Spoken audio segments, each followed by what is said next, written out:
office time, she said. SBI agents don't ever give an end time for when they think an investigation might be concluded, McQuillan said. The SBI began looking into alleged time card fraud in February at the request of the Hope County Sheriff's Office and District Attorney's Office when agents raided the county offices in the Pratt Building on Main Street and seized time cards.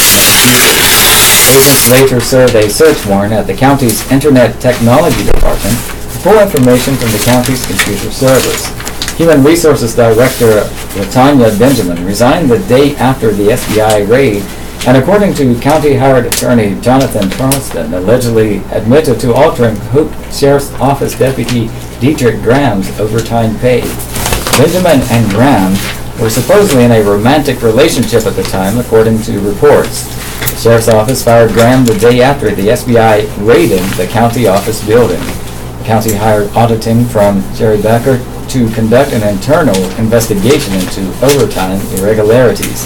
The report presented to the commissioners turned up around $700,000 in overtime pay at the Sheriff's Office over the course of 4 years that showed exceptions, such as not having a set of initials next to the Sheriff's signature stamp to verify the overtime. The internal investigation turned over information to the Hope County District Attorney's Office regarding 29 jailers and 3 deputies who had exceptions on their timesheets and who had also worked over 400 hours of overtime in a given year. Hope County Sheriff Hubert Peterkin previously said that the amount of overtime was due to a combination of understaffing and an increase in duties at his office, and that the results of the SBI investigation would provide answers. SBI agents returned in late August to collect information from the county water department that McQuillan said was related to the ongoing investigation. County officials said in a statement that the matter at the water department and employee issue had already been resolved last year and the employee in question fired. The county has spent over $168,000 paying Sherry Beckert and the Charleston Group for their services in connection with the internal investigation. Calls to the Hope County District Attorney's Office this week seeking comment were not returned by News Journal deadline. Other stuff by Ken McDonald. I was scrounging in the garage for a life jacket Saturday, but could find only one in munchkin size, 30 to 50 pounds. I had realized over the summer the grandchildren would soon be old enough for a ride in my 2-person kayak, but apparently had ordered only a single jacket. I guess reasoning there was space, but for one child at a time. But as we loaded the boat on the back of my truck, the kids, they were arguing over who would ride first. Their father figured they could both go, what with them being small. And I agreed. What could go wrong with 3 people in a 2-person kayak? I stopped by a store and purchased another munchkin jacket, and off to the lake we went. We dragged my bright yellow Fisher-Price plastic-looking boat to the edge of the water, paused to take in the enormity of the lake, and then set about readying the children. Sippy cups of water? Check. We put the life jackets on them, and I yanked each off the ground to demonstrate how tight they needed to be for water rescue, which coincidentally I have some experience in, both being the rescuer and the rescuee. Then their father said he was going too. 4 people in a 2-person kayak? What could go wrong? Rain. Rain is what could go wrong. But I had checked the radar and the showers were on the South Carolina line. No real threat to us, so we put in. You're splashing me, Granddaddy, 5-year-old Holly Ann, who was sitting in my lap, said when I began paddling. It's just a little drip, and hey, do you think we can paddle all the way across the lake? I asked, employing the Wikipedia how to keep children happy rule number 1, distract them. I don't want to get wet, she repeated, dealing another blow to the credibility of the website. Look, Kenneth is rowing, I said. The little tyke had his hands on the oar beside his father. You don't want Kenneth and your dad to row faster than us, do you? Employing rule number 3. Turn everything into a competition, and skipping rule number 2, bribe her with candy, which I had thoughtlessly eaten. Score. She wasn't about to be outdone by a 3-year-old. Both children assisted in the oaring, and we zigzagged our way along the banks, under the trees at water's edge, over lily pads dangerously close to wasp nests, and then drizzle began. Didn't figure on precip so light they wouldn't show on the radar. You won't melt, I said, which is about as helpful to a child as calm down in a spousal fight. I suggested we rowed ashore and take a break under the leafy grove of the forest. It always helps to talk as in the children's book. Ramming speed, I yelled as the four of us paddled madly to a clearing. The drizzle had picked up a bit, but the kids were focused on survival. With geese fleeing what surely was a spectacle to them, the kayak grounded with a sandy grinding of plastic, and we disembarked, as the British say. About the drizzle turned to rain. Soaking rain. Unhappy children rain. Rule number 4 is flee, and that's what I did. As Tim and the kids ran around the lake for the van, I long jumped into the kayak, paddled like a madman through still retreating geese until I crossed the lake and won the race. Soaked, yes, but in peace and quiet. Okay. 2 arrested after gunfight in town.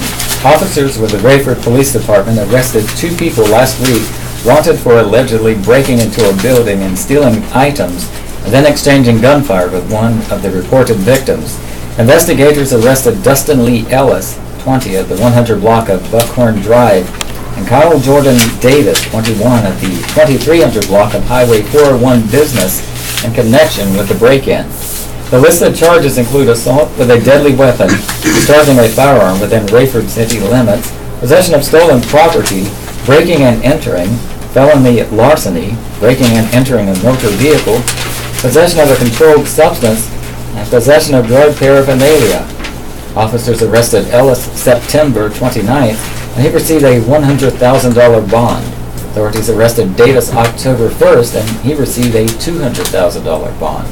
Ellis and Davis are accused of allegedly going to a building at 1314 Fulton Street in Rayford and taking tools from work vans and the building, which was undergoing remodeling.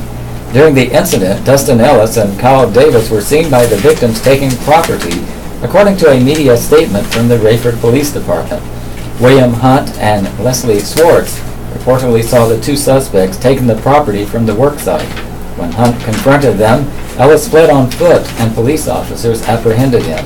Davis, however, pulled a gun and after a brief fight began firing shots at Hunt, police said. Hunt initially fled the scene but returned, and when Davis fired at Hunt a second time, Hunt returned fire. Hunt went to make contact with responding officers and Davis fled on foot through the woods. Investigators apprehended Davis and arrested him October 1st. No one was injured in the exchange of gunfire. No excuse for not going to college, says Sandhills president.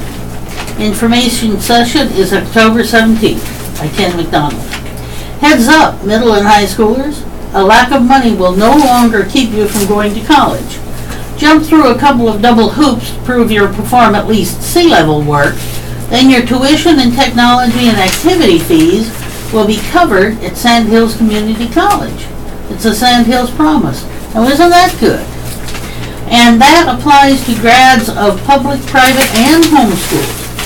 I'm saying to a kid, said John Dempsey, Sandhills president, look, instead of packing up your gear halfway through your junior year and taking driver training in American films for the rest of the time you're going to be at Hoke High or Pinecrest, gird your loins and take 4 college-level courses in mixed seeds.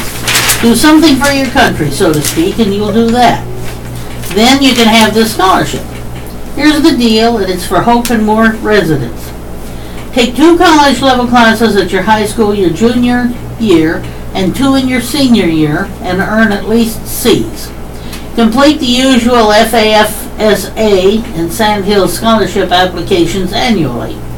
Maintain at least a 2.0 grade point average equal to C's while at Sandhills.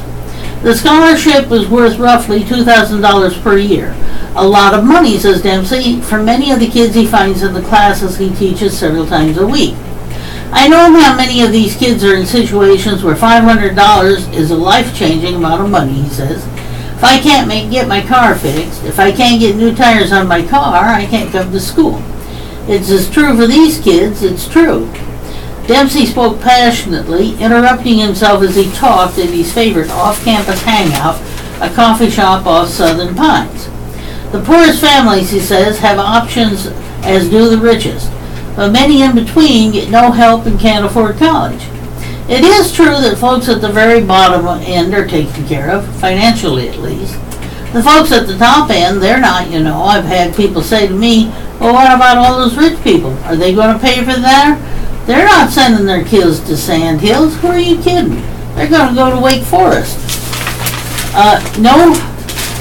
No kid who goes to O'Neill School is going to come within 100 miles of Sand Hills. So it's the people in between the poverty line, which provide support, and the affluent line, which means you're not going to come to us. He describes a maddening situation where jobs are available and instruction needed to develop the skills for them is offered on his campus. But many students just don't make the connection. When you and I were growing up, they said if you don't finish high school, you're not going to get a good job. You finish high school today and don't have anything else, you might as well head down to Burger King because that's where you're going to work, he says. We have jobs going begging. You get a job at Unilever, you're going to make some money. You can make 20 bucks an hour, for God's sake. You get a job as a welder, you're going to make some money. You get a job in robotics, you're going to make money. You get a job in industrial maintenance, you're going to make money. We got all those programs, and trying to get those kids here and get them into those programs, it's a bit of a challenge. Kids are so drifty that it's hard to get them to knuckle down. I mean, these millennials, it's not a joke when people talk about millennials. They're different from you and me. He figures there are 200 students in Hoke and Moore counties who are up to the challenge, and so he's pounding the pavement to get the money in the bank to fund their scholarships. You know, there are very few community college presidents in the state of North Carolina who can walk into 10 people's houses and ask them for $1 million, and have 2 of them actually say yes. 2 of them throw you out, and the other 6 say they'll consider it, and then they don't do it. But we have resources in the community that makes it possible for us to do this, he says. He says it's not a hard sell because people want to help kids who are helping themselves. The program helps young people and helps local industry staff their plants, but it also helps the college, which receives state money based on the number of students enrolled. We're a business like any other business, Dempsey says. The more customers we have, the better off we are. And even if the customers have to be enticed to come to us with this scholarship, we make out financially in the long run. The program is in its infancy, and currently there are 170 students who stand to benefit. That's 170 kids who, heaven knows what they would have done. Hopefully they will become lab techs or surveyors or whatever people become these days, and our community will be better off, Dempsey says. Get the lowdown October 17th. The college has scheduled an information session to outline the program and field questions. It's October 17th at 6:30 in Hoke High School's Media Center, and I'm sorry we've missed that. The parents or guardians of middle and high school students and the students themselves are encouraged to attend. Again, the program is for public, private, and homeschool students. So even if you miss the information thing, you can still find out more about it and contact Sand Hills Community College. Okay, Robert, take it away. Can your family get out of a house that's on fire? Fire Prevention Week and Rayford Fire Chief Terry Tapp urges citizens to use the week to develop an escape plan. Consider this scenario, he says. It is 2 o'clock in the morning. You and your family are fast asleep and you awaken to the smoke alarm sounding and the smell of smoke. What do? If you and your family don't have a plan in place that could jeopardize your safety, it can prove deadly, says Tapp. In a typical home fire, you may have as little as 1 to 2 minutes to escape safety from the time the smoke alarm sounds. That's why home escape planning is so critical in a fire situation, he says, and ensures that everyone in the household knows how to use that small window of time wisely. Developing and practicing a home escape plan is like building muscle memory. That pre-planning is what everyone will draw upon to snap into action and escape as quickly as possible in the event of a fire, Tapp says. This year's Fire Prevention Week theme, Every Second Counts, Plan 2 Ways Out, works to better educate the public about the critical importance of developing a home escape plan and practicing it. The Rayford Fire Department is working to reinforce those potentially life-saving messages each day, and during this year's Fire Prevention Week, was October 8th through the 14th. In support of Fire Prevention Week, TAP encourages all Rayford households to develop a plan together and practice it. A home escape plan includes working smoke alarms on every level of the home, in every bedroom, and near all sleeping areas. It also includes 2 ways out of every room, usually a door and a window, with a clear path to an outside meeting place, like a tree, light pole, or mailbox, that's a safe distance from the home. The Rayford Fire Department offers these additional tips and recommendations for developing and practicing a home escape plan. Draw a map of your home with all members of your household, making 2 exits from each room and a path to the outside from each exit. Practice your home fire drill twice a year. Conduct one at night and one during the day with everyone in your home, and practice using different ways out. Teach children how to escape on their own in case you can't help them.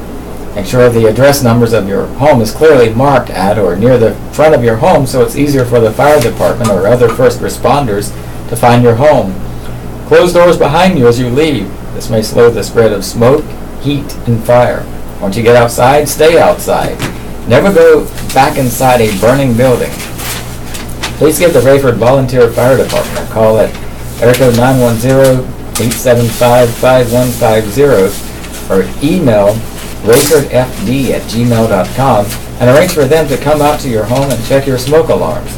They will replace the batteries and or install a new smoke alarm to make sure you are protected from fires in your home. If you contact again after 12 months, they will also come and reinstall new batteries annually for you. Upon your request, they will also perform a fire safety inspection on your home while they are there. If you don't live inside the city limits of Rayford, contact your local fire department and ask them to assist you with checking your smoke alarms. Also, have you considered volunteering in your community? We'd like to talk to you about that also, TAP says. There's no better feeling than being able to help your fellow neighbor in their time of need during an emergency. Give us a call or drop us an email. I've got a question. Where are we reading October 11th? Page 2. That's a long time ago, isn't it? Yes. Well, anyway, okay, page 9. Time for an annual flu shot, and this is still current, by Catherine Shepard, staff writer. It's time for kids, adults, and seniors to get their annual flu shot. And based on experts' recommendations, the needlephobic won't be able to opt for a nasal spray version anymore. The Hope County Health Department is offering only the shots this year, not the nasal spray, after the Centers for Disease Control and Prevention stopped recommending the spray as an option for children or adults who are shy about getting injections. The state won't even provide the nasal spray version anymore, Public Health Nursing Supervisor Cynthia Morton said. The CDC noted concerns about the nasal spray's version's effectiveness in preventing the flu. But it's still important for people ages 6 months and up to get a preventative flu shot. And it has to be done every year because the flu virus changes quickly. The vaccine from 1 year's won't necessarily prevent a person from getting the current year's version of the virus. Young children, those with chronic diseases, the elderly, are more at risk, Martin said. Flu vaccines usually include multiple varieties of inactive flu virus to protect patients against as many as possible. The health department's flu shots are quadrivalent, offering protection against 4 strains of influenza. But some flu shots are trivalent and only offer protection against 3 strains, Morton said. Most people are able to get a flu shot, even those who are pregnant, the nurse said. Kids and adults can get the standard dose of vaccine, but for senior citizens, there's another option. A high-dose vaccine that includes up to 4 times as much of the antigen that protects against the flu. The extra antigen creates a stronger response to the flu virus to help patients 65 years old and older fight off the illness, according to the CDC. The United States flu season runs from 1 July through June 30th for medical purposes. Starting 1 July, ending 30 June. The number of cases of influenza begins to go up in October and November, and usually peaks in January or February. So you still got plenty of time. The CDC recommends getting a flu shot before the end of October where possible. Anyone can get the flu. It can strike suddenly, Martin said. Some symptoms of the flu include fever, chills, muscle aches, coughs, congestion, runny nose, headache, and fatigue. More serious complications can occur in some people. People hoping to get a flu shot can obtain one at the Hope County Health Department or their health care provider. The health department charges $35 per person for self-paying customers. They can also bill Medicaid, Medicare, and private insurance like Blue Cross Blue Shield and TRICARE. For more information about flu season, visit https://www.cdc.gov/flu. Contact the Hope County Health Department at 875-3717. And almost every drugstore I've seen has signs out front saying flu shots inside, so there's no, you can get them practically anywhere. Can you trust the North Carolina history you learned 101 with D.G. Martin? Can we trust the people who taught us state's history when we were growing up? Or do we have to turn to fiction writers to open the doors to a true version of North Carolina's past? In his 1997 Cold Mountain, Charles Frazier destroyed our glorious and heroic images of the Civil War, replacing them with visions of brutal conflict, hunger, mean-spiritedness, treachery, disappointment, and desertion. Cape Fear Rising, Philip Gerard's 1994 fictional account of events in 1898, brought out the true facts of Wilmington's nightmare racial conflict. Released this month, Wiley Cash's novel, The Last Ballad, set in 1929's Gaston County's textile mill country, forces us to confront uncomfortable facts about the brutal conditions workers face on the job and their struggles to make a life on their meager pay. Ella Mae Wiggins, the lead character in Cash's book, was based on a real person who was killed while participating in a major strike at Ray Mills in Gastonia. As Cash explains in the October issue of Pine Straw magazine, the 28-year-old Wiggins had given birth to 9 children and was working a 72-hour week for which she earned $9. How did she find time for the 9 children? She wrote and sang protest songs, some of which were later performed by Woody Guthrie, right here in the break. On the frame of this real character, Cash builds a moving story that puts readers in Wiggins' shoes as she walks the 2 miles every evening from her hovel in Stumptown to American Textile Mill No. 2 in Bessemer City, works all night in the dirt and dust and clacking noise, and then walks back to tend to the children she had left alone the entire night. Cash follows her decision to support the strike at Ray Mills, where her ballad singing at worker rallies mobilized audiences more than the speeches of union leaders. He relates how her actions provoked negative responses from union opponents that led to her death. Along the way, we meet people who framed her life: her no-good husband John, her no-good boyfriend Charlie, the Goldberg brothers who ran the mill where she worked, her African-American co-worker and neighbor Violet, the union strike leaders, a 12-year-old worker who loses half his hand when it caught in the mill's machinery, and Wiggins' children as they struggle through hunger and illness. The picture Cash paints is an ugly one, showing conditions of Wiggins and her fellow workers to be only a step or two away from serfdom and slavery. Education for the workers or their children was a pipe dream, as Wiggins explained to a fictionalized U.S. Senator Lee Overman, who had told a striker should be in school. "Let me tell you something," Wiggins shouted at Overman. "Can't even send my own children to school. They ain't got decent enough clothes to wear, and I can't afford to buy them none. I make $9 a week, and I work all night and leave them shut up in the house all by themselves. Had one of them sick this winter, and I had to leave her there just coughing and crying." Writing in Pine Straw, Cash, who grew up in Gastonia, tries to explain what made writing about Wiggins so difficult. How could I possibly put words to the tragedies in her life and compress them on the page in a way that allowed readers to glean some semblance of her struggle? I'm not sure how Cash did it, but what he put in words brought Wiggins and the oppressive times in which she lived into full focus. All those words and the story they tell confirm Cash's place in the pantheon of North Carolina's great writers. Sounds like a good companion to Grapes of Wrath. Okay, I am going to do the Frog Holler Philosopher now. Oh, but first I've got to tell you who we are and what we're doing. This is the Southeastern North Carolina Radio Reading Service, a United Way partner agency. We broadcast from the campus of Fayetteville State University, and our signal is carried by WUNC Chapel Hill. As a nonprofit agency, we rely on public donations. We request your support to continue our services. When making charitable donations, please keep the Southeastern North Carolina Radio Reading Service in mind. Our post office box number is 35029, Fayetteville, North Carolina 28303, and you can write us on the check SENCRRS, just to make it short.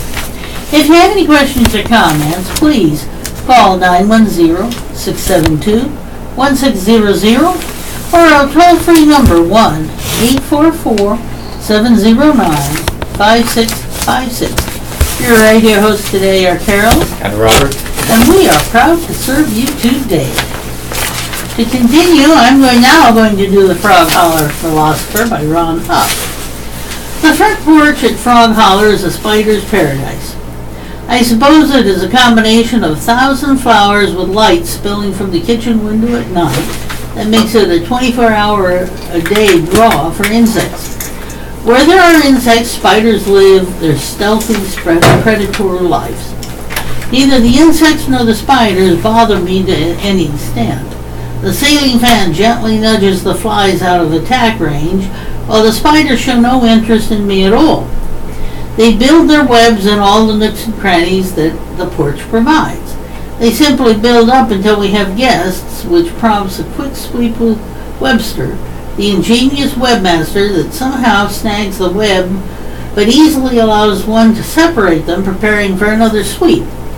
Spider webs are amazing. I have read that they are stronger than steel, and I don't know about that, although I could probably get the tensile strength from the internet and compare them. They are wonderfully flexible, sticky, and practically invisible unless light shines directly on them. Sound like perfect insect catching material. This has been a good season for them. It always amazes me when I'm walking between two trees 10 feet apart and run right into one. How those little suckers can span such distance, to me, is a mystery. Although the webs are a constant fixture at the holler, it is rare that I pay much attention to them. While kicking back on the porch a week or so ago, I noticed a large, colorful spider suspended just above a ball of tall flowers next to a round porch column. This web was nestled in a way that would give no unsuspecting insects any warning. This was not a pretty, symmetrical web, but was custom to fit the space. I thought that it might be a little too well hidden, but the spider went about its business. It discharged a lot of web in a close pattern that made the overall web visible, at least a human. I wondered if it had gotten a bit of bug spray or something that had set it off on a drunk web-spitting tangent. I moved on, leaving the spider to execute whatever plan it had. The next time I looked, the spider was hiding behind the clump of web that it had deposited. From the opposite side, bug's eye view, it probably just appeared to be a flower stem, dead leaf, or something non-threatening. I settled into my rocker the next day and noticed that the spider had a stink bug captured and was busy wrapping it in web. The spider was using the clump of web that had hidden it and was deftly using the front legs to wrap the victim while staying out of reach. Maybe the spider wasn't drunk after all. After a few hours, I returned to the porch, and to my disbelief, there was a large grasshopper partially encased in strands of web, struggling to no avail to get loose. This hopper was bigger than the spider, its long, powerful legs kicking in vain while the spider patiently let it wear itself out.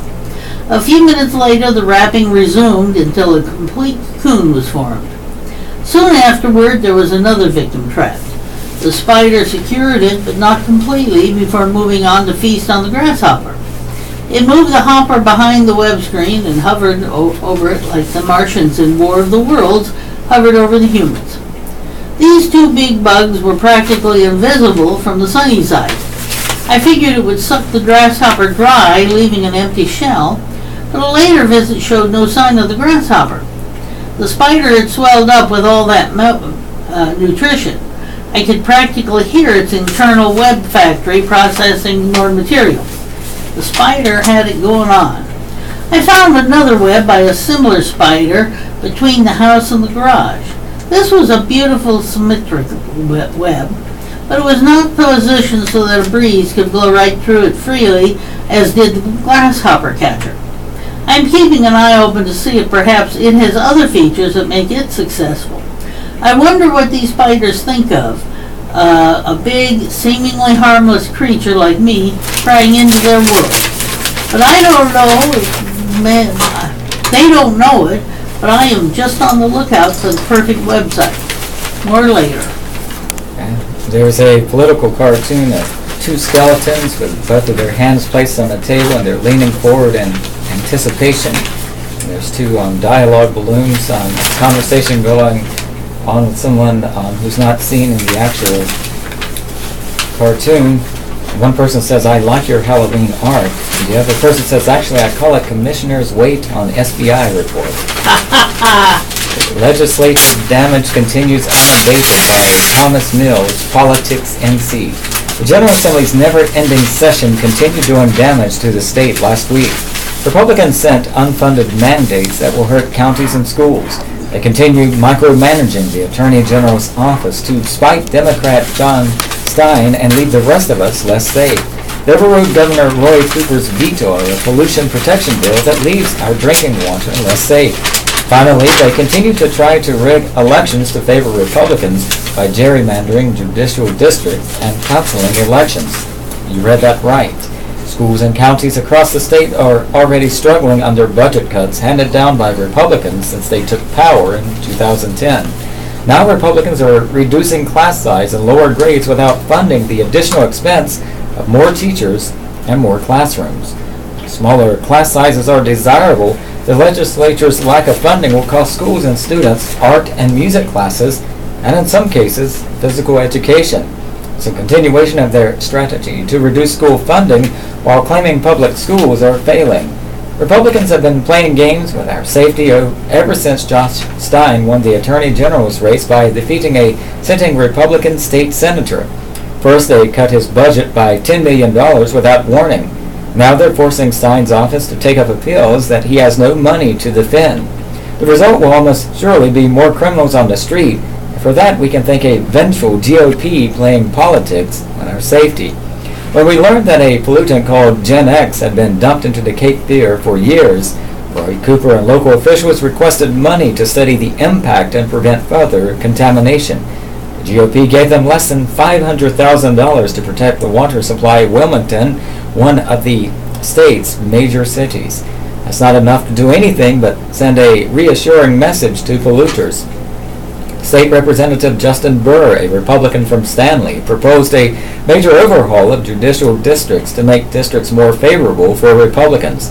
As John Gould of the John Locke Foundation wrote, the state is overdue for revamping judicial districts, but it should be done cautiously, not with an eye toward scoring political points. Burr's bill passed the House, and now we need to await the Senate. Not a great prospect. The legislature also canceled primary elections for judges altogether in 2008. They made judicial elections partisan last year and believe Republicans will have better chances in a free-for-all election in November instead of primary elections where moderate Republicans might get beaten by unelectable right-wing ideologues. Once again, their goal is to rig the electoral process instead of ensuring fair elections. Republicans coming to Raleigh is bad for North Carolina. They created a process of an ongoing legislative session where they can pull out legislation with little or no debate. They've done damage to our state and our political process. As a WRAL editorial said last week, they turned North Carolina into a banana republic where three white guys from rural districts have disproportional control over a state that is increasingly urban, suburban, and diverse. Thomas Mills is the founder and publisher of PoliticsNC.com. Okay, and I'm going to give you the obituaries today. This is from the 11th, so I'm afraid you've missed them. but you still might get the information. Amos Bryant, age 70 of Red Springs, passed away on Sunday, October 8th. The funeral was held at 2 p.m. on Thursday, October 12th in the Richard Bowles Funeral Service Chapel, with burial following in the family cemetery. Family received friends following the cemetery at the graveside. Services are entrusted to Richard Bowles Funeral Service. Clayton E. Parks of Laurel Hill passed away Sunday, October 8th at Scotland Memorial Hospital at the age of 73. He was born in Scotland County on April 27, 1944, to the late Robert Byron Parks and Wilda Collins Parks. He was a loving and caring husband, father, grandfather, and brother. He was an avid farmer and fisherman. His visitation was held 5 to 6 p.m. Thursday, October 12th at the Crumpler Funeral Home, 131 Harris Avenue in Rayford. A memorial service was held at 6 p.m. with Pastor Mike Passaro officiating. Online condolences may be made at www.crumplerfuneralhome.com. William Benton Hodges, 48, passed away on October 1st. Born July 23, 1969 in Sandwich, Illinois, to the late Max R. and Jean H. Hodges. He has been a resident of Raleigh since 2003. He attended Hope County High School. He enjoyed the outdoors where he felt most at home. Camping, fishing, and wildlife knowledge were his favorite pastimes. An amateur archaeologist, he spent countless hours combing the streams, lakes, and forests in search of native artifacts and then researching their origin. He was a partner of the Garden Spot in West End. Never married, he loved his twin brother's children and his girlfriend Tracy Riley's daughter Haley as if they were his own. His memorial graveside service was held at Rayford Cemetery Thursday, October 12th at 3 p.m. The Reverend Michael L. McGehee of Red Springs will officiate. In lieu of flowers, memorials may be made to the NC Wildlife Endowment Fund, NC Wildlife Resources Commission, 1702 Mail Service Center, Raleigh, North Carolina 27699-1702.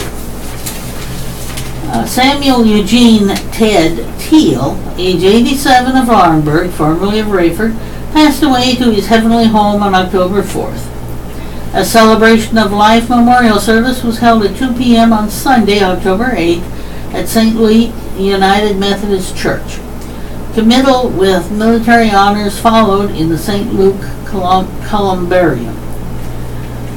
Memorial donations are requested to be given in his honor to the St. Luke United Methodist Church, 1501 Turnpike Road, Laurinburg, 28352, or Christ the Cornerstone Academy, 10401 McCall Road, Laurinburg, 28352.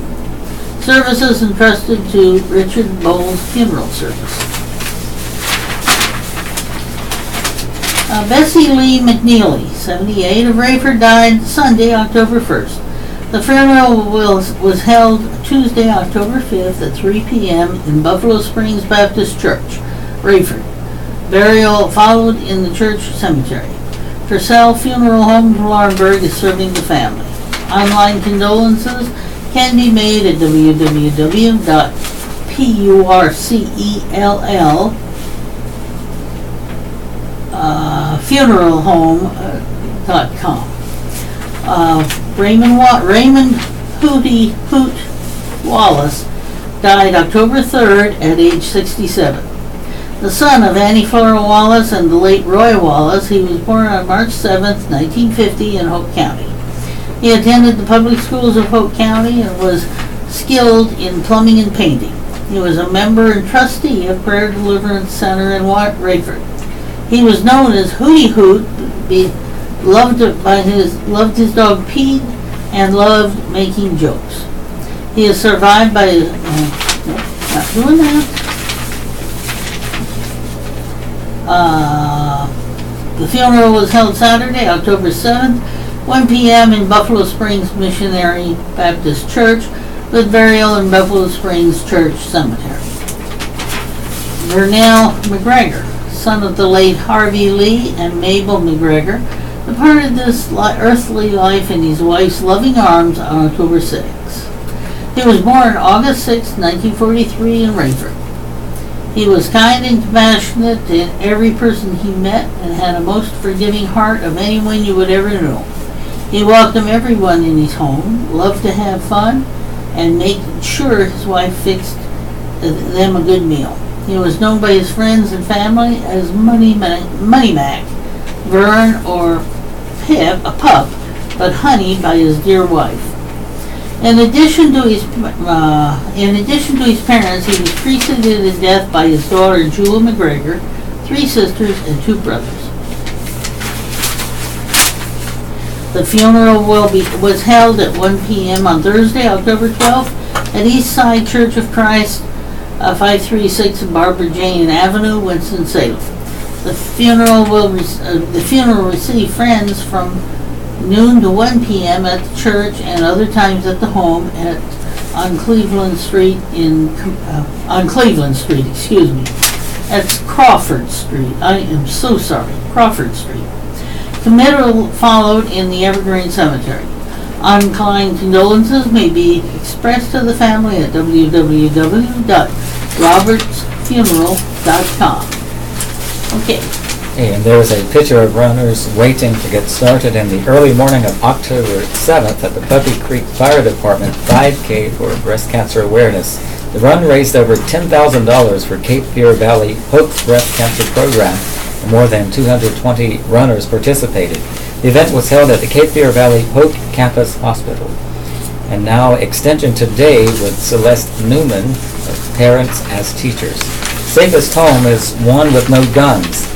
Based on the most recent available data, in 2014 there were 2,549 child and teenager firearm deaths in America. That is 7 children and teens who died every day from guns. This is a public health crisis, and these deaths are preventable. Most parents bring a gun into the home legally with no intent of doing harm, and you think they are doing their family a service by offering protection.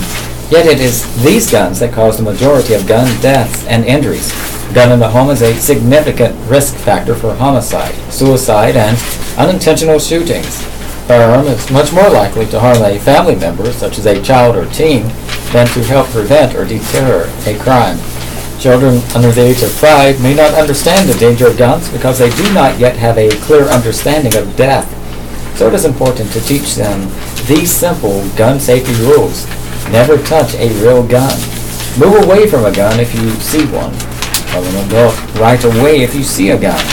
If your child enjoys playing with toy guns, talk about the difference between real and pretend guns. Set up rules about where to point the toy gun. Example, don't aim at faces. Don't aim at friends who are not in the game. Remember that your child's curiosity often overpowers his actions, even if he has been taught otherwise. Studies have shown that parents can't always predict how their child will behave around guns. Many children say they know where guns are stored, even when their parents believe they do not. And more than 20% of children whose parents own a gun say they have touched or played with it without permission. Children are more likely to be killed by a gun in a home than anywhere else. Most gun injuries are accidental. That's why the American Academy of Pediatrics says that the safest home for children is a home without guns. Choosing to keep a gun is a serious personal decision. If you have a gun in your home, keep it unloaded and locked. Store ammo separately from the gun and lock it away too. Keep the keys for your gun and ammo containers out of reach of children. Put them in a different location from your other household keys and apart from where the guns are stored. Remember, never leave your gun unattended when you take it out to use or clean it. Talking about guns can be a very divisive issue, but there is common ground. We can all agree that the death of a child is tragic, a grief no parent should have to live with, and a grief no parent can ever truly forget. While many parents appreciate the responsibility that comes with owning a firearm, sadly others do not. Education and knowledge of the risk to children are crucial towards a safer nation. Parents as Teachers is a free and voluntary program that is available to all families with children ages 0 to 5 who live in Hope County. Parent educators, both English and Spanish speaking, are available to help you be your child's first, best, and most influential teacher. If you're interested in the Parents as Teachers program, call area code 910-875-2000 or stop by the Cooperative Extension Office beside Turlington School. Parents as Teachers is funded by Smart Start and administered by Hope County Cooperative Extension. All right, and this was on the front page. This is right below the media article.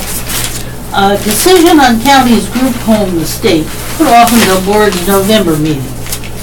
A couple of hours of hearing comments and going into closed session, the Hope County Board of Adjustments decided to wait until its November meeting to decide whether to allow a group home to operate just 2 doors down from another group home. The county's planning office mistakenly issued a permit for it, violating its own planning ordinance. The board heard concerns last week from residents of the Woodbury Circle subdivision, where the group home is located, and arguments from attorneys representing the group home and Hope County government. Group homes, or, quote, family care homes, unquote, are assisted living facilities for those who need care, support, or supervision. The homes, as defined under Hope County zoning ordinances, are specifically meant for adults. The county's code requires that all group homes must be at least half a mile away from any other group home. So, through some unknown error, the county's planning office gave Darren McNeil, CEO of Serenity Therapeutic Services, a permit to operate such a facility about 50 feet from the existing group home. McNeil bought the property in April and spent months investing tens of thousands of dollars in renovating it to be wheelchair accessible and compliant with Americans with Disabilities Act. After completing renovations, he moved 2 wheelchair-bound residents into the home. However, when the county planning office realized the permit was issued erroneously, officials revoked it and gave McNeil a grace period to find other housing for the 2 residents. McNeil appealed the revocation of the permit, leading to the October 5th hearing before the County Board of Adjustments. Stuck in the middle are Woodbury Circle residents who say they don't want a group home that violates the county's ordinance in the neighborhood. Longtime Woodbury Circle resident Jean Shelnut, whose home sits between the 2 group homes, collected a petition of more than 70 signatures from the neighbors asking the Board of Adjustments to deny McNeil's appeal. Shelnut spoke on behalf of the homeowners of the Board of Adjustments meeting.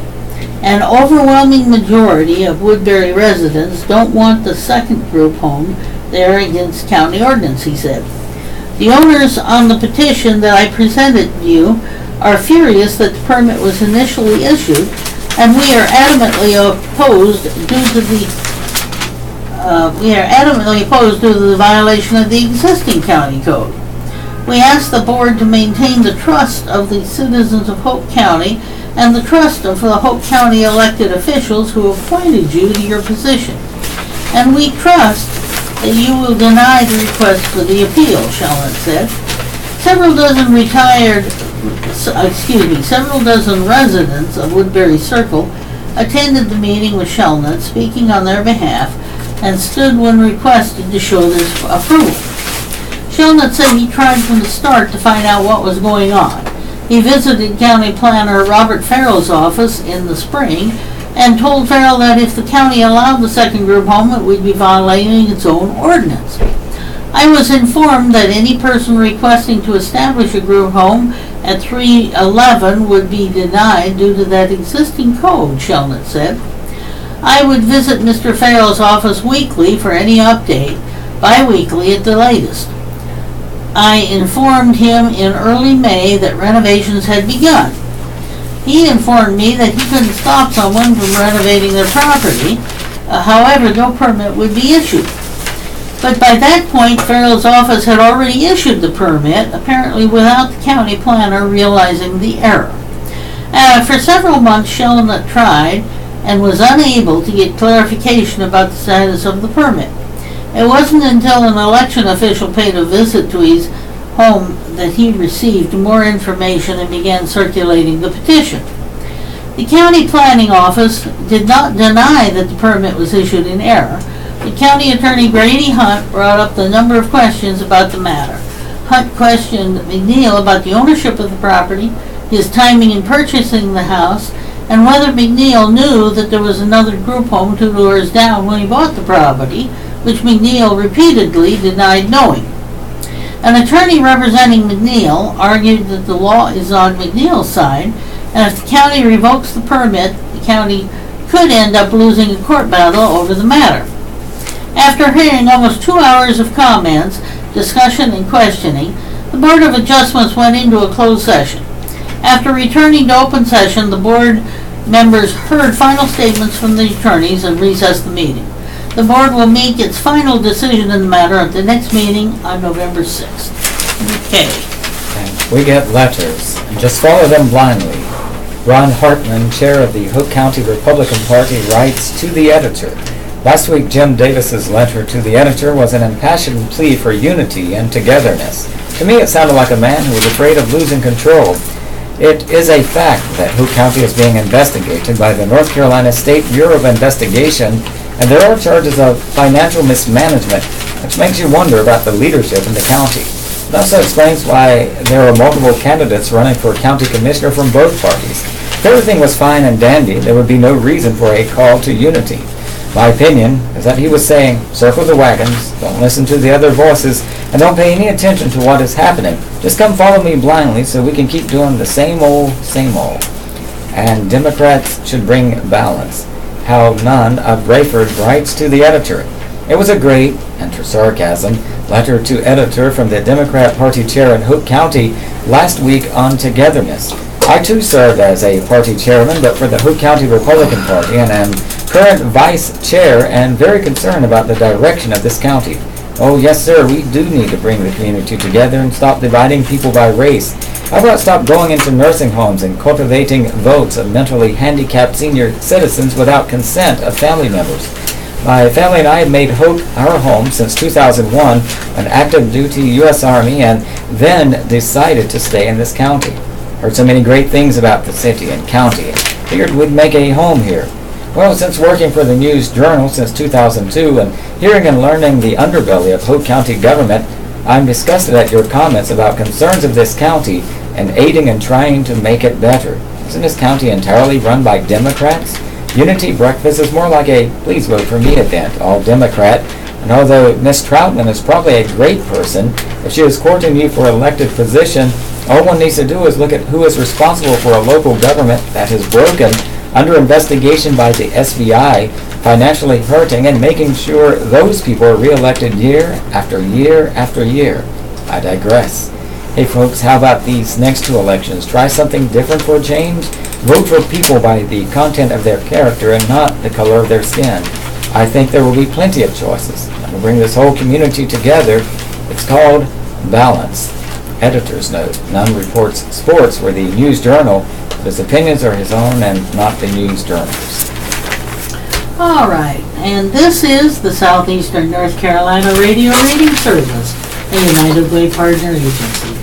We broadcast from the campus of Fayetteville State University, and our signal is carried by WNC Chapel Hill. As a nonprofit agency, we rely on public donations.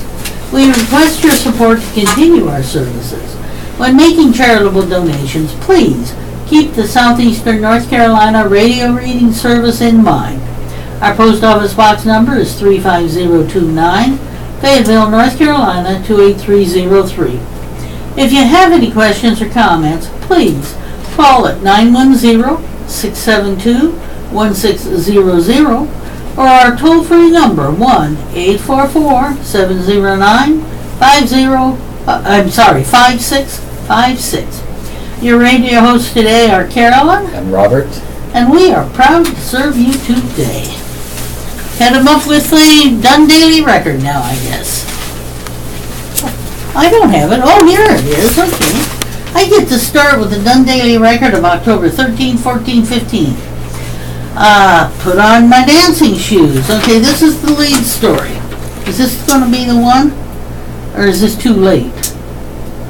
I think this already happened. Yeah, we don't want to do that. It's already happened. Okay. Be a voice for the voiceless. Is this going? No, that's already happened too. I'm sorry, I'm looking for something. Do you feel like helping out a worthy cause? Okay. Heart and Health Foundation, oh, that's this weekend too. Okay, that was last week. Labs for Life is Saturday. Oh, yeah, wait, oh. Nervous driver leads to meth bust. Okay, this one you can do. Dunn pair robbed, nabbed in Benson by Rick Curl of the record staff. A man and woman for Dunn were arrested on drug charges following a midday traffic stop in Benson Wednesday.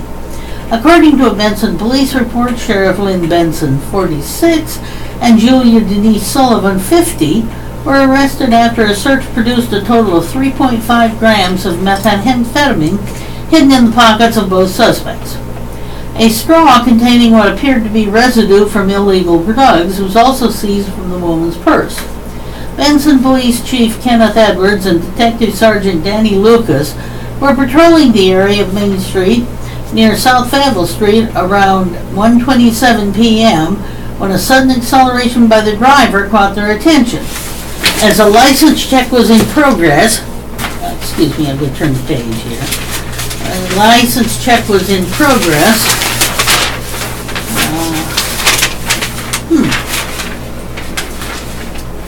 License check in progress. Oh, Miss Benson turned down several streets before accelerating to 60 miles in a 35-mile-per-hour zone, prompting the traffic stop. It was during the course of the traffic stop that Sergeant Lucas and Chief Edwards were notified that the license plate belonged to another vehicle. They were also informed the expired tag had been revoked and was to be picked up. The officers were further notified the vehicle's insurance had been stopped and the inspection was expired as well. They weren't hiding very well, were they? During this initial interaction with the two police officers, Mr. Benson became nervous and was barely able to retrieve his license from his wallet, according to the arrest report. Mr. Benson, who was also in possession of 2 knives, was asked to step from the vehicle and was searched by Chief Edwards. It resulted in discovery of 0.5 grams of meth. The discovery of the remaining drugs in the straw came during Sergeant Lucas's interactions with Miss Sullivan. He noticed what appeared to be a bulge in the front of her shorts, something that was later confirmed as a plastic bag containing what appeared to be methamphetamine. The bag fell out of her pocket while she was walking before a subsequent patch search by Benson Police Department officer Lindy Macon. During her interaction, Miss Sullivan had also shown signs of being extremely nervous and she couldn't stand still, according to the report. Officer Macon notified her 2 colleagues that she had discovered a total of 3 grams of methamphetamine and an additional controlled substance, hydrocodone, on Miss Sullivan's person. Mr. Benson was charged with 1 felony count of possession of methamphetamine and 1 misdemeanor count of possession of drug paraphernalia. He was taken to the Johnston County Detention Center and jailed under a $10,000 secured bond. Ms. Sullivan was charged with felony possession of methamphetamine and possession of drug paraphernalia. She was also charged with misdemeanor possession of a Schedule II controlled substance. She was jailed under a $25,000 secured bond. Yeah. And this is the Daily Record Weekend Edition from October 20th, 21st, 22nd, 2017, celebrating 100 years of ministry. A 5-day-long revival renewal celebration at Gospel Tabernacle kicked off Wednesday evening, packing the house with those who came to praise and worship. In 1906, the Azusa East Revival broke in Los Angeles and lasted almost 10 years. It was led by William J. Seymour, the 34-year-old son of 3 slaves. Sampson County native Gaston Barnabas G.B. Cashwell, a local pastor, traveled to Los Angeles to attend the revival and experienced the baptism in the Holy Spirit with the evidence of speaking in tongues. Upon returning to Dunn on December 31st, 1906, Reverend Cashwell preached the Pentecostal experience, bringing the revival here during a series of services dubbed Azusa East. Thousands from all over the South came to Dunn to see and experience the revival phenomenon that was drawing national attention. Thousands were converted as the Holy Spirit invaded the Carolinas as well as the nation. Today, more than 17 million believers trace their roots to the Azusa East meetings began by the Reverend Cashwell. And this week's services at Gospel Tabernacle are aimed at renewing that revival experience. The 5-day event is called Redigging the Wells of Revival. There was high expectation and anticipation, and the Spirit of the Lord is moving greatly in the halls of this church this week, said Gospel Tabernacle Senior Pastor Randy Hill. It's not only a celebration of Gospel Tabernacle's 100th anniversary, he said.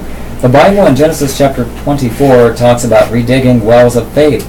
We believe spiritually that we are redigging spiritual wells right here in Dunn that began with G.B. Cashwell. Wednesday night's opening service began with song. Singing and worship was followed by guest speaker Kent Christmas, pastor at Resting Place Church in Tennessee, who talked to a full Dunn house for more than an hour. On Thursday morning at 10:30, worship began with intercessory prayer that was led by children's pastor Alan Thomas. During prayer time, people raised their hands and cried out to God, asking for healing, restoration, protection, and guidance. Some spoke in tongues. After intercessory prayer, an atmosphere of worship filled the sanctuary. The praise team took the stage and sang a medley of worship songs. During this time, members, along with visitors, joined in the singing as they raised their hands. There's truly a sweet spirit in the sanctuary as people came hungry to feel the presence of the Lord. Pastor Randy Hill stepped to the pulpit and prayed, "Remodel the house," he said. "I'm not looking for a visitation, I'm looking for a habitation." Church member James Miles said he was excited to be a part of the worship experience. "I'm looking to take away from this revival a deeper depth and higher heights with the Lord to be a better disciple," he said. Another member, Becky Jernigan, said, "This is a time to be restored and get a fresh anointing from the Lord." Thursday morning speaker was Abner Suarez, who leads a Dunn ministry called For Such a Time as This. Reverend Christmas spoke again Thursday night. And starting last Friday and continuing through Sunday, more than a dozen events, speakers, and musicians graced the church at 2105 West Cumberland Street as Gospel Tabernacle celebrated 100 years of ministry. Pastor Hill said Saturday would be a family day of prayer and worship. We will be praying over the city, praying over the nation, and praying over the churches that God moves in every single one in Harnett County, he said. Today at 10 a.m., the Reverend Danny Meads, on Friday, former Gospel Tabernacle minister of music, talked, followed by an 11 a.m. talk from Mike Thornton, pastor at Global River Church in Wilmington and director of Ignite Ministries. Hans Hess, senior pastor of Fountain of Life in Elizabeth City, spoke Friday night at 7. Tomorrow, Saturday, was the anniversary and was billed a sensational Saturday, celebrating 100 years of ministry. Attendees were encouraged to bring lawn chairs to the fall fair setting, with inflatables for the kids, food vendors, live music, and fellowship. And on Sunday, Gospel Tabernacle Senior Pastor Randy Hill led the 10:30 a.m. service, which was immediately followed by a centennial homecoming luncheon. And Melody Brown Payton contributed this article. Parents spoke, schools to use input. Last of 4 forums held at Overhills High School. A sparse but interested crowd came to Overhills High School Wednesday night to take part in the final of 4 Harnett County Schools Town Hall meetings.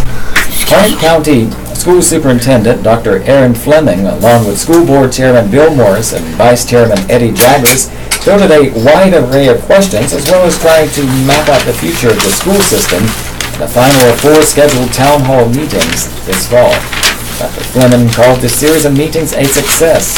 He said it was something the administration and the school board can use to implement changes and find solutions to the many items brought to their attention. "I think all 4 went well," Dr. Fleming said, and a couple that were well attended and some were not attended well. "I want to thank the folks who did come out, and we appreciate them taking the time to come out and ask questions." Mr. Morris echoed the superintendent's sentiments I think they're good, Mr. Morris said. Love to see a little better turnout. I understand it's during the week and people are working, but we work for the public and we want to hear what the people have got to say. Inquiries range from questions about school locker use policy to a discussion about Harnett County Early College. Dr. Fleming said the next step will be to take the information, questions, comments, and complaints presented, go through each bit of information. Senior staff meets weekly, and we'll go through the notes, he said. We'll ask our principals whether some things we can change. If you have a question about lockers, is there a way to tweak some of our policies? Mr. Morris indicated the school board itself will begin to use the information right away. It's feedback from the public, and that's the big thing we've got to look at, he said. As for the overall impact of the town hall meetings, Dr. Fleming said he believes the goals established informing parents and students of where the school system is headed and hearing what problems are out there was attained. Anytime the governing body is getting feedback directly from the public, and that's a good thing, he said. Getting feedback, and it's real time. The staff will start working on the problems raised, and that's how you get problems solved. Work to start on Sheetz. Convenience store comes to Lillington by Tom Warner of 100 staff. I just started noticing ads for Sheetz on my TV. I stopped at the one outside of Dunn, and it's kind of cool. Land has now been secured and work has begun on the site in Lillington, where a major national convenience store will open its first location in Harnett County. Lillington Town Planning Director Marshall Parrish said Sheetz now has all required permits and is beginning to prepare for construction of a new store in Cornelius Harnett Boulevard in Lillington. The facility will be located on land across from Harnett County Courthouse and the same side of the road as Central Harnett Hospital. Sheetz Public Relations Manager Nick Ruffner confirmed that his company will be serving customers and selling gas in Lillington by the end of next summer. Construction should start at that location around the end of February 2018, Mr. Ruffner said. The store is tentatively scheduled to open at the end of July 2018. The store will be similar to other Sheetz operations, with the building being more than 4,700 square feet. The store will have the capability to fuel 12 vehicles at one time. There will be a car wash at the location. Sheetz operates convenience and food service stores throughout the East Coast. Sandwiches, hot dogs, drinks, assorted coffee drinks, and similar items will highlight the menu.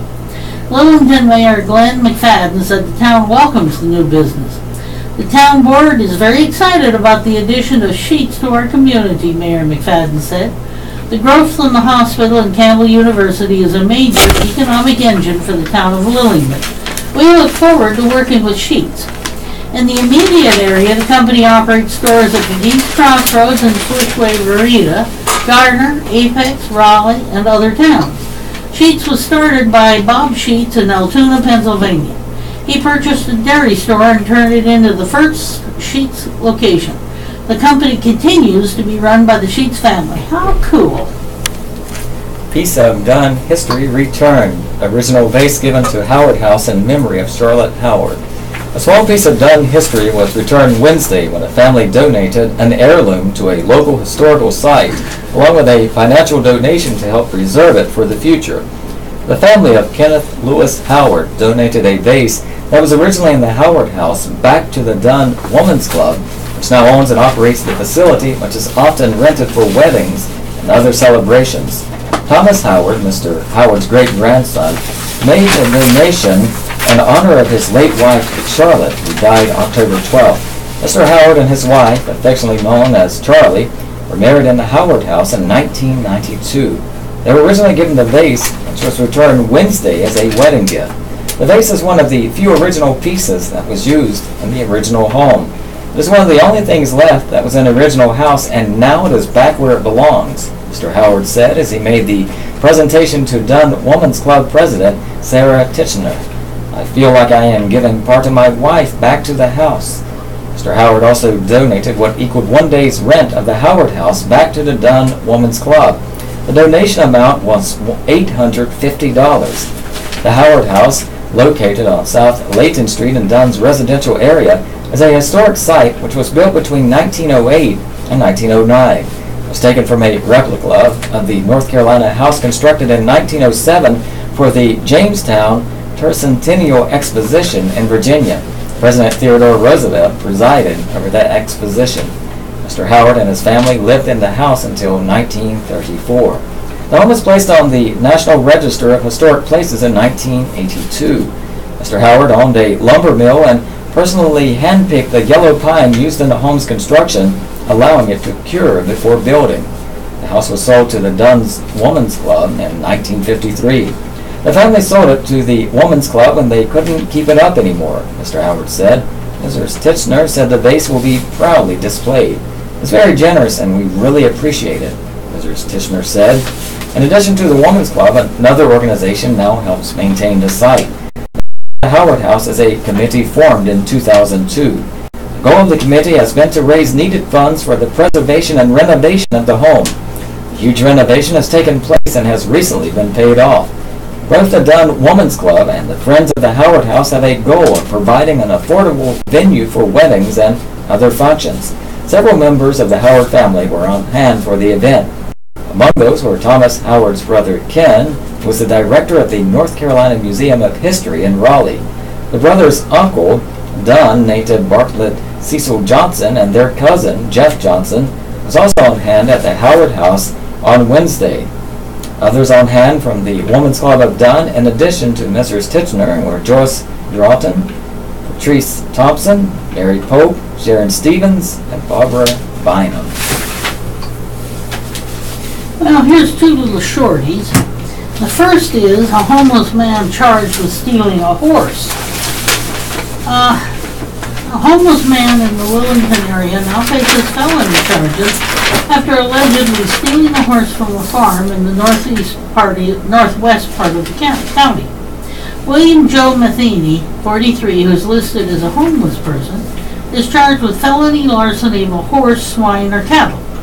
Major Jeff Huber with Harnett County Sheriff's Office said Mr. Matheny allegedly used a rope to lead a horse off the Naylor farm located on US 401 Saturday night. He was picked up by sheriff's deputies as he led the horse down US 401. He remains in the Harnett County Jail with bond set at $10,000. Wonder what he was expecting to do with the horse. Maybe you live on it. Okay, now common Halloween phobias. You know, Halloween's coming up this weekend. Halloween is about embracing the scary and the spooky and enjoying all of the things that go bump in the night. Naturally, the holiday can drum up some fears and tap into, just let me get this out of sight, and tap into people's anxieties, especially when they come face to face with some of the symbols of Halloween. Some of these fears may be full-blown phobias. A phobia is defined as an extreme or irrational fear of or aversion to something. Phobias can elicit feelings of dread and horror. In psychologically terms, it is an anxiety disorder in which a person will go to great lengths to avoid a perceived danger. This danger is usually much greater in the person's mind than in real life. Several symbols of Halloween can be tied to phobias. Persons with acluophobia may not enjoy the darkness of the Halloween night. Someone with coimetrophobia probably would not want to visit a cemetery. Coming in contact with a ghost would not be ideal for someone with phasmophobia. Anyone with wiccophobia might fear meeting up with a broom-riding witch. One of the more common phobias is arachnophobia, which is a fear of spiders. Spider decorations are common come Halloween, as people with arachnophobia may struggle on and around October 31st. While Halloween will never fall on the 13th of the month, the number 13 has been linked to Halloween festivities. Many people view the number 13 to be a harbinger of bad luck. This is especially so for those with Triskaidekaphobia. Okay. Fear number 13. Fear of the number 13, and I'm not going to try that again. But do you know how to pronounce it? I think it's triskaidekaphobia. Okay, triskaidekaphobia. That sounds good. Believe it or not, some people have a crippling fear of Halloween itself. This phobia is called Samhainophobia, which is the fear of Halloween or the fear of the Festival of the Dead. The term Samhainophobia originates from Samhain, meaning summer's end. Samhain was also the name of the festival celebrated by the Celts to mark the transition from summer to winter. And I'm sorry I started reading that. I have a fear now of reading about phobias. Okay, go ahead. This set a spell with Alexandra left. Andy Griffith lives on in hearts of many fans. On July 3rd, 2012, Sanford Insurance executive Buck Harris received disturbing news. It arrived in a text message from his son, Will. Dad, sad news. One of your heroes died today, Andy Griffith. More text, calls, emails, and social media posts came pouring in as the news spread of the death of North Carolina's native son and famous actor, comedian, and musician, Andy Griffith. Felt like I was kicked in the gut, Buck said. It was like losing a family member. Andy is so revered, especially in North Carolina.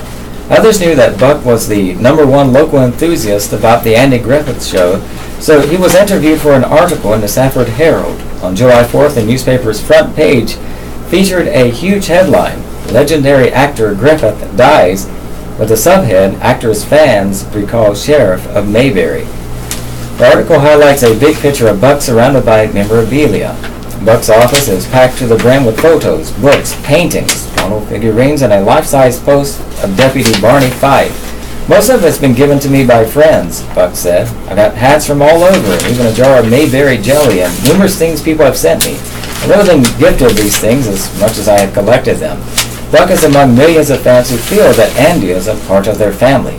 He was left to spend time with Sheriff Andy Taylor, son Opie, played by Ron Howard, Aunt Bee, played by Frances Vivier, Deputy Barney Fife, played by Don Knotts, and the other mighty fine folks of Mayberry.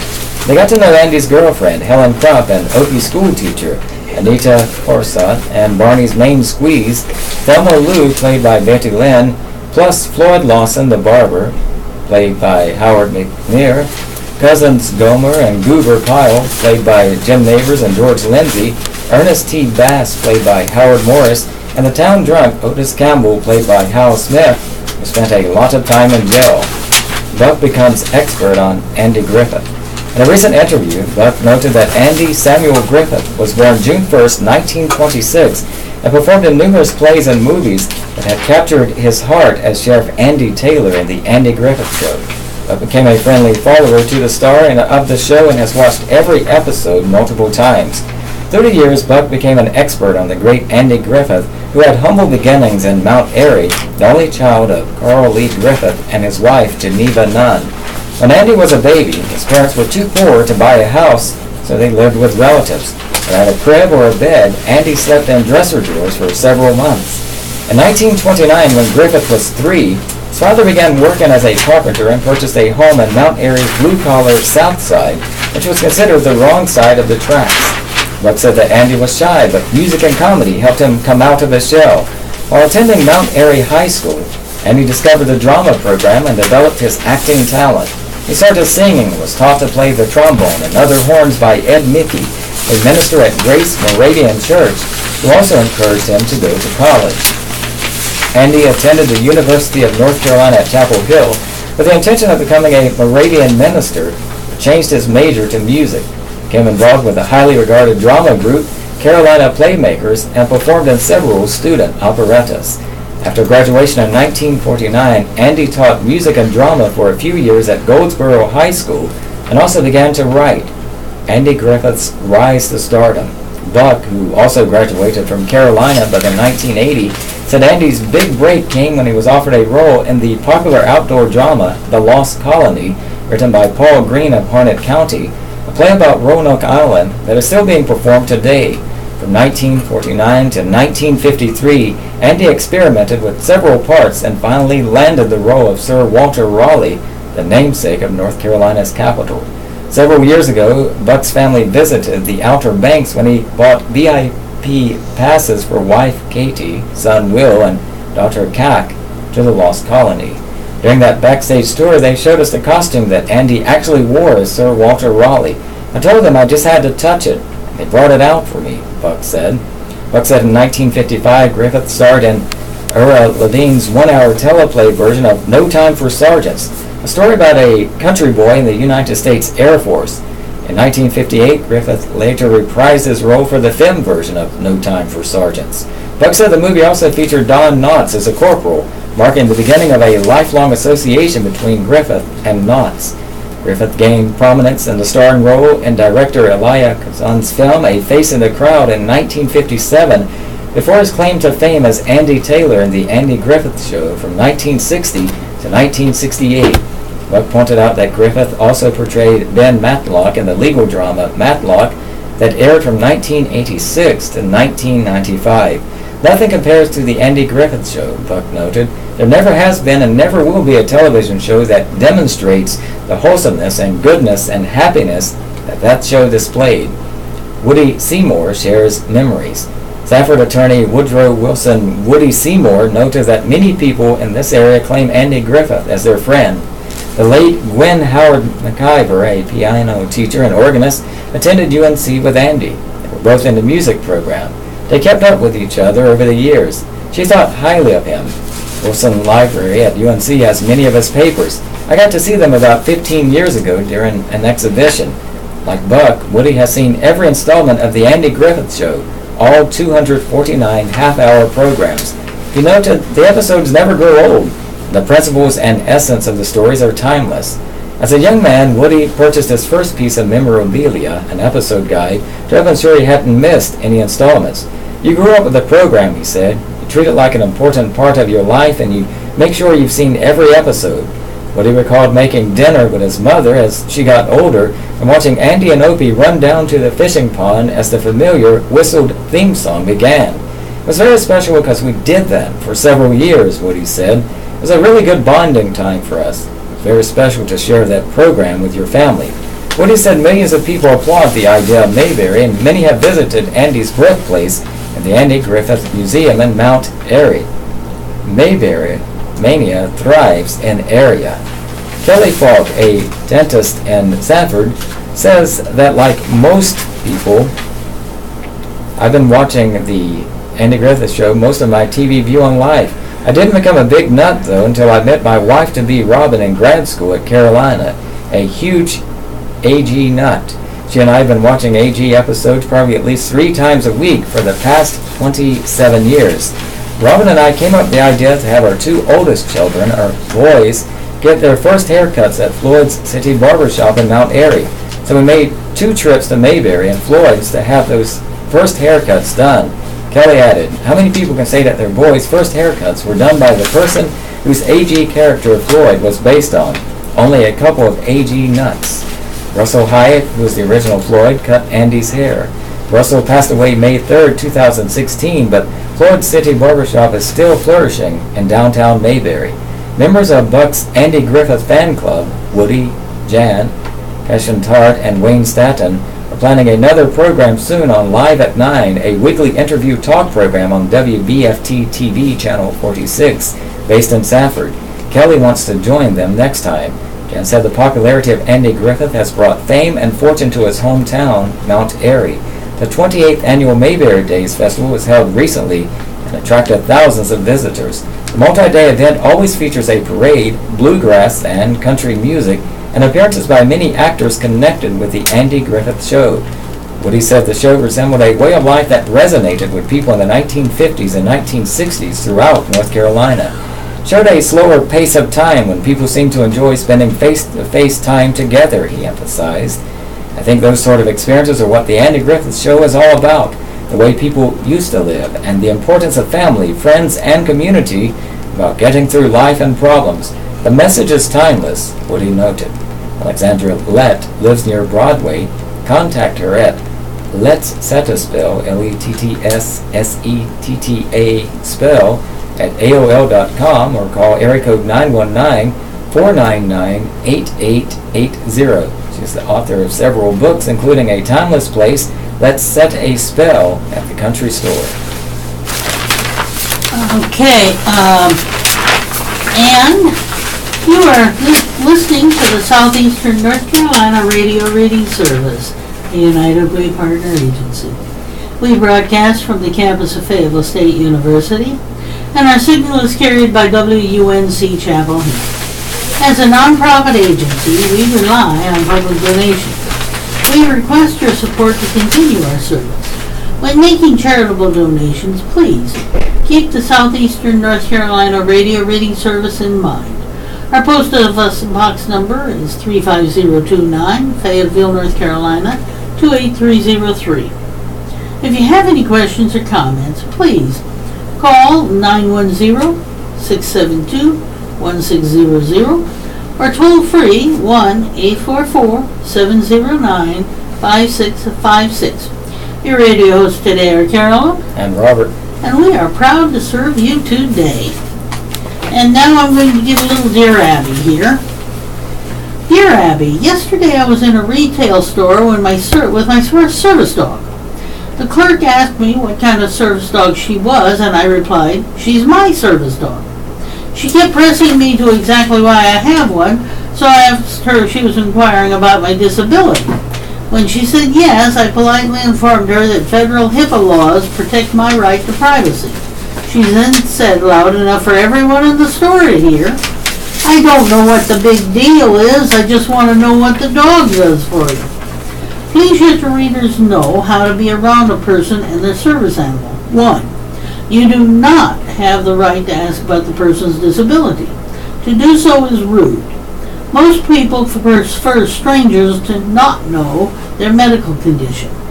The dog may be for PTSD, a hearing or seeing dog, or to alert the person to a medical emergency.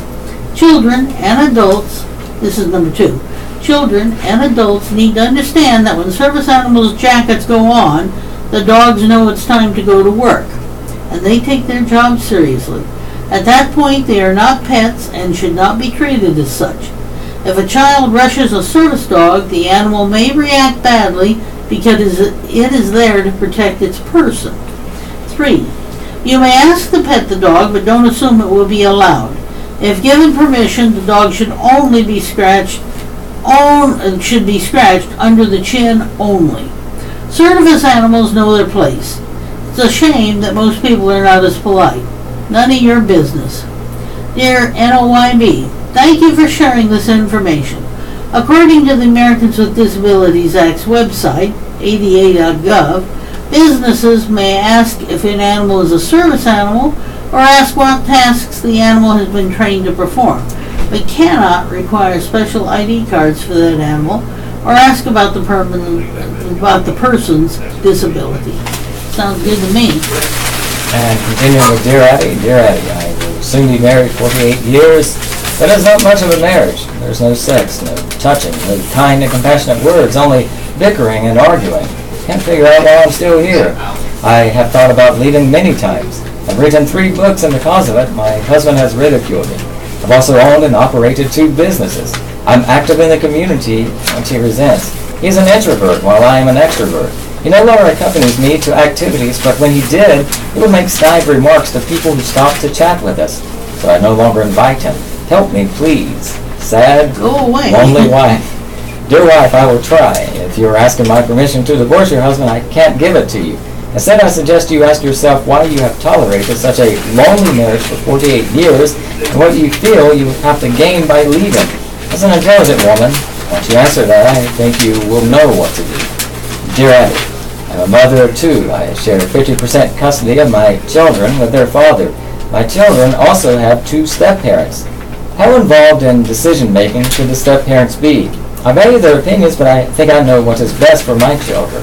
Their stepmother isn't particularly involved in their activities or pickups and drop-offs, but never hesitates to interject her opinions about what I should do with their time. It causes communication problems between their father and me. Don't want to be rude to her. Where does the line need to be drawn? Mama knows best. If Mama knows best, give your ex's current wife the benefit of the doubt. She may be trying to be helpful. Then, for the sake of your own sanity, simply ignore her comments and continue communicating with your ex in parenting matters.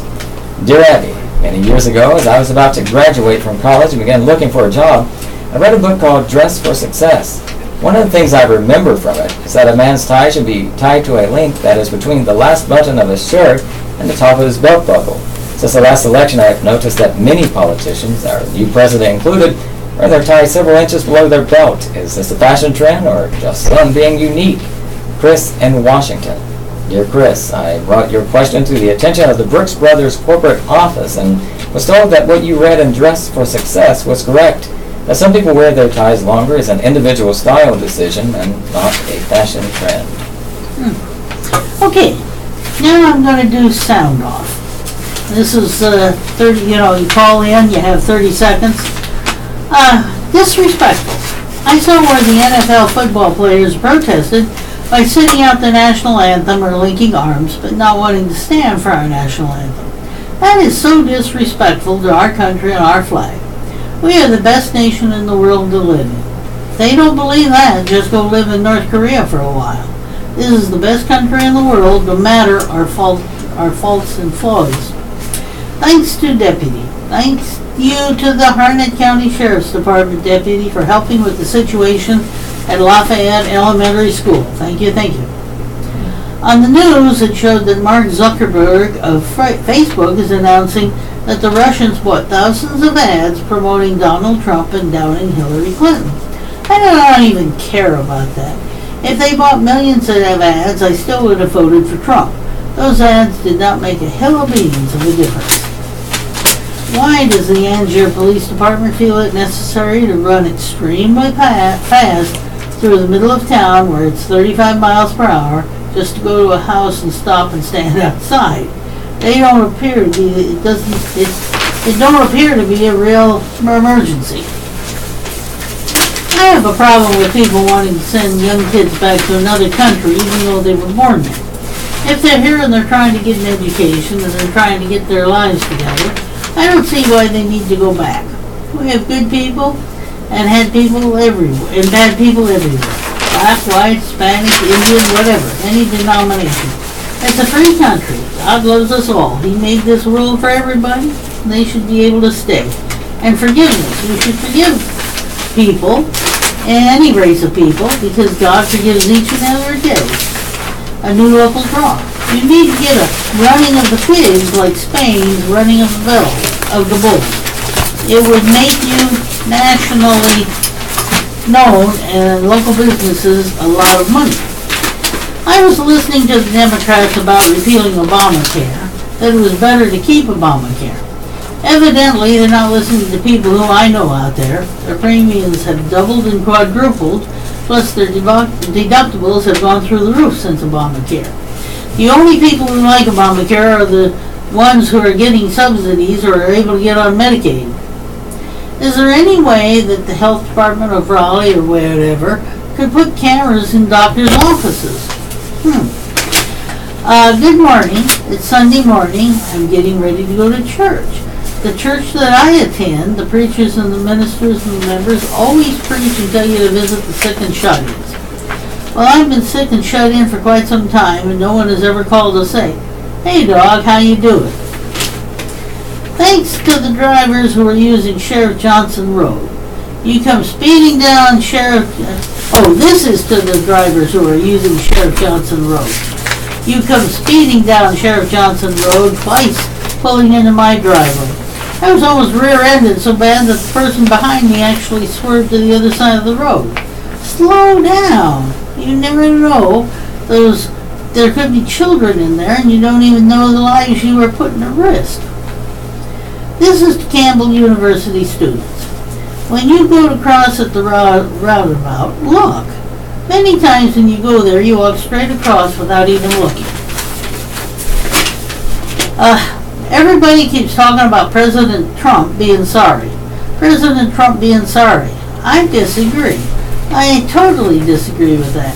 He's got to be a lot better than what he is to get to be sorry. Sorry is not the word for Trump. Oh,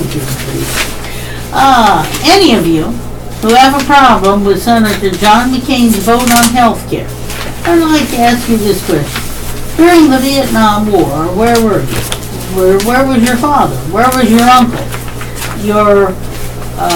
Where was your grandfather? Senator John McCain was over there putting his life on the line. He was a prisoner of war for over 5 years. He put his life where your mouth is. Where was our so-called president? He was here hiding behind his father's money with some made-up illness. Thank you, Daily Record, for reporting that valedictorians and salutatorians are a thing of the past for the high school graduates. Article September 26. Valedictorian, salutatorian voted out. However, how did Harnett County do this? Was the public notified? I have students in Harnett County, and I don't remember being notified or asked my opinion about these changes. Why did Campbell University allow an activist, Lawrence Ross, to speak at Campbell on September 26th? As a parent of a Campbell student, I can easily next year send my child somewhere else, just like parents at the University of Missouri are sending their children somewhere else after that university caved to liberal activism. Norman Wiggins would be turning in his grave. And finally, in response to the September 15th sound-off call, Smaller Cans, which blamed former First Lady Michelle Obama for soft drink companies offering 7.5-ounce cans in addition to the more common 12-ounce cans. That part is probably true, but she didn't recognize that people need the small drinks in caffeine-free. So that's what my concern was about. Okay, I don't understand that, but go ahead. Rick's Ramblings, Rick Curl. Not yet. It's not even Halloween. It's time to forget our differences and band together to fight a common enemy. No, I'm not talking about some corporate conglomerate that's spoiling the drinking water for dozens of swans sitting in a canal somewhere. Nor am I talking about some new threat to our society as a whole, rather one that has been commonplace for so long now that we hardly offer up more than a glance when we witness its silent, slow attack on our souls. Talking about the displays that are already telling us it's almost Christmas. Oh, jeez. That evil side of the happiest time of the year, marketing toward us before even Halloween has been put in the books. Seems like every year the marketing of Christmas begins earlier and earlier.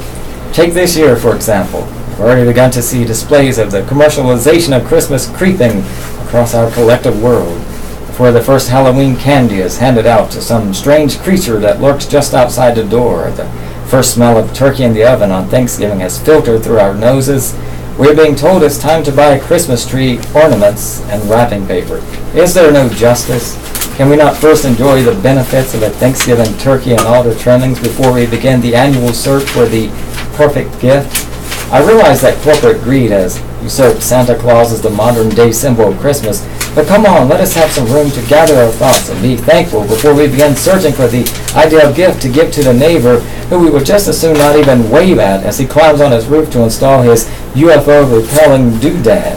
Can we not have a few more days of normalcy before we start trying to keep the kids out of the presents and the cat from climbing the tree as the dog slides into the tree skirt ahead of crashing into the stack of presents beneath the tree, causing the kids to scatter as the impact looms? Here's a word to the retailers of the world.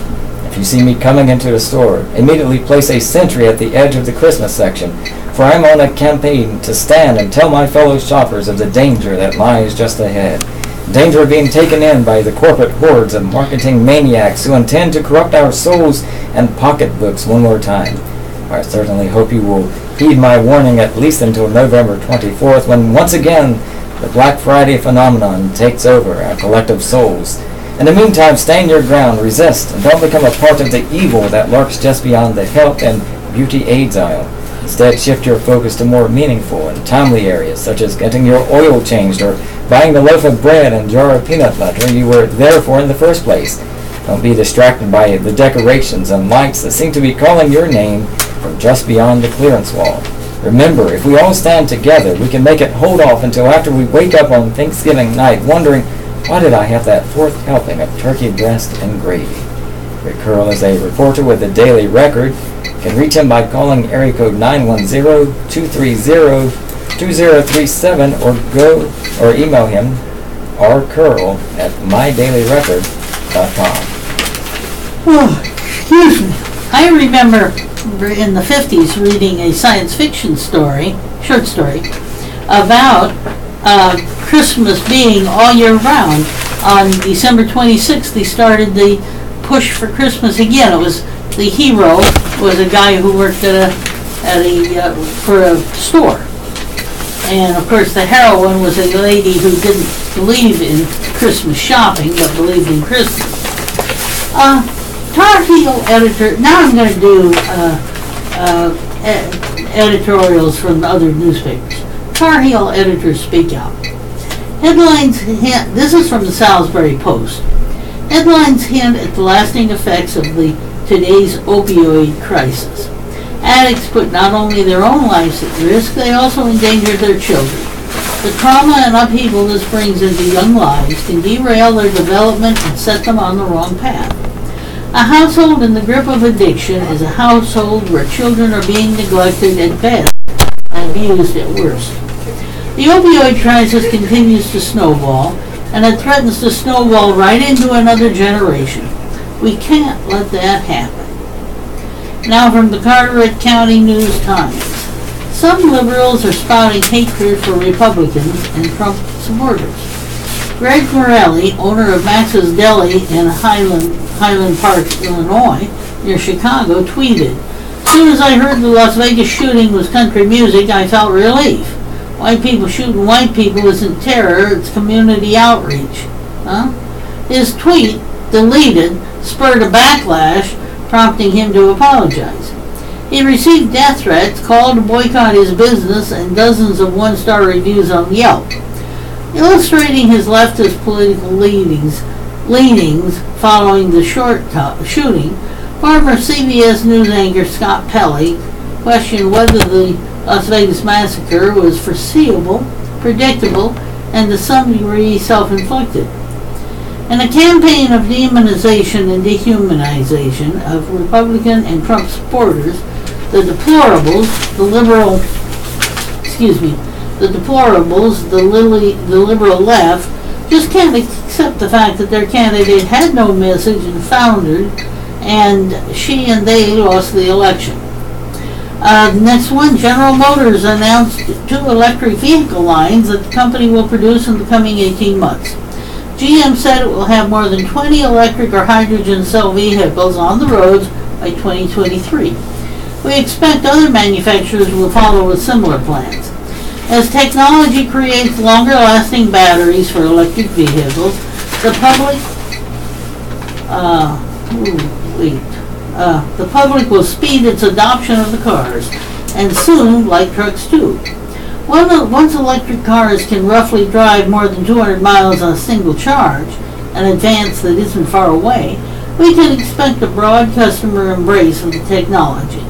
The Chevy Bolt is already there. So is the still scarce Tesla Model 3. Others are closing in fast. And every time someone buys one of them, our highway funds lose money. And yet our highway needs will only grow. But how do we pay for them? We still think there's a case for tolling roads whose users are more from out of our state. But the better solution for North Carolina drivers is to gradually replace the fuel tax with a highway use tax that's based on the number of miles driven every year. That's from the Fayetteville Observer, and that's it for me. There. It's Time, Drain the Hollywood Swamp by Laura Hollis. The spectacular and scummy fall of Uber producer Harvey Weinstein is front-page news across the U.S. Given that new accounts of his disgusting behavior come out daily, it must be hard for journalists to keep the story up to date. In a statement that Weinstein issued last week, his explanation was that he came of age in the 60s and 70s when all the rules about behavior in workplaces were different. That was the culture then. What a crock. First of all, Weinstein's exploitative predations would never have been excusable even in the drug-addled free-love climate of the 1960s and 1970s, but it's still appropriate to offer a little "we told you so." Many older folks, people of my parents' and grandparents' generation, argued at the time that the sexual revolution and corresponding cultural changes Weinstein's contemporaries clamored for, which he now blames for his conduct, would end in tears. But that meant a prescient wisdom They were called prudes, squares, out of it, uncool, walking manifestations of the dreaded generation gap. Who's crying now?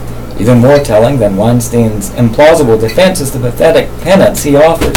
All should be forgiven eventually because he's planning to go after Donald Trump. It may seem like a bit of a non sequitur. Weinstein is just playing by one of the less primary rules. A lack of personal virtue will be overlooked as long as you hold the correct political views. In truth, Trump would be revered in Hollywood in spite of, or perhaps because of, his conspicuous consumption, multiple marriages, proclaimed affairs, and coarse language, as long as he toed the party line on abortion on demand, climate change, white privilege, and gun control. Yet the same people who work in an industry that tirelessly promotes careless sexuality and wretched excess can with no sense of irony join protest marches or take the stage during their comedy routines, rock performances, and award acceptance speeches and lecture the rest of us here in flyover country about how our values don't measure up. It's just as one more reason why Americans are disgusted with the entertainment business. Meryl Streep, who once jokingly called Weinstein God, also issued a statement in which she condemned his behavior, claims she didn't know about it, and asserts not everybody knew. She continues, I don't believe that all the investigative reporters in the entertainment and the hard news media would have neglected for decades to write about it. Really? Tell that to Ronan Farrow or the reporter who broke the story, Megan Twohey. It's safe to assume that Streep is telling the truth when she says she was never harassed by Weinstein, but her other assertions don't pass the smell test. Glenn Close's public statement references years of rumors, nor was she the only one who heard them. Lena Dunham's statement decries the silence of the men, but admits she heard the stories, kept mum, and played along. What about the women? Everyone apparently was too afraid or too concerned for their own careers to say anything. As National Review's Charles C.W. Cook brilliantly points out, this exposes Hollywood's deceit and maddening hypocrisy about fearing President Donald Trump. We now see how they act, or don't, when they truly fear someone, like Harvey Weinstein. They're no more afraid of Donald Trump than they are Donald Duck. Tina Brown wrote a column for the New York Times, which she too used as an opportunity to equate President Trump and Weinstein. She concludes by saying, it's a different era now. It's over. Oh no, Brown, it's just getting started. Former child actors like Corey Feldman and Elijah Wood have referenced the equally well-known and equally hushed stories about serial child predators, exploiters, and pedophiles in the entertainment business. It's time to see if Hollywood can put its substantial money where its big mouth is. It's time to out the worst offenders of the bunch. It's time to drain the Hollywood swamp. I don't know if it'll happen. Okay, Bart Adams, hypocrisy on the left and the right. The left and the right accuse each other of making excuses for their own scoundrels while attacking every failure by those on the other side. Democratic Party super donor and a Hollywood mogul, Harvey Weinstein, well, we're talking about him again, for example, was outed last week as a serial abuser of women. But before the story broke in the New York Times, his repeated victimization of women, we are now told, was an open secret in both Hollywood and New York. In a Sunday article for National Review, Alexandra DeSantis wrote, after an explosive New York Times expose revealed extensive sexual harassment allegations against Hollywood producer Harvey Weinstein, neither Jimmy Kimmel nor any other late-night host said a word about it. This collective amnesia seems to have affected not just our cadre of the liberals in pop culture and politics, who aren't quite ready to bear their claws against one of their own. This week, perhaps in response to such criticism, more people on the left, including late-night comics, have spoken out, but they were clearly not as enthusiastic as they would have been if attacking a conservative. And that's human nature. Likewise, conservatives were quick to jump on former New York Representative Anthony Weiner, whose sexting scandal rendered his real last name to be just as snicker-inducing as that of his online moniker, Carlos Danger. But neither Mr. Weinstein, who is accused of causing genuine suffering, nor Mr. Weiner did anything nearly as bad as what self-proclaimed pro-life Republican Representative Tim Murphy of Pennsylvania at last tried to do, according to text messages exposed last week by the Pittsburgh Post-Gazette. The messages were between the married congressman and a woman with whom he was having an affair. A January 25th message from the woman said the congressman had zero issue posting her quote, zero issue posting your pro-life stance all over the place when you had no issue asking me to abort our unborn child last week when we thought that was one of the options. Oh my. It turned out the woman wasn't pregnant, but that's beside the point.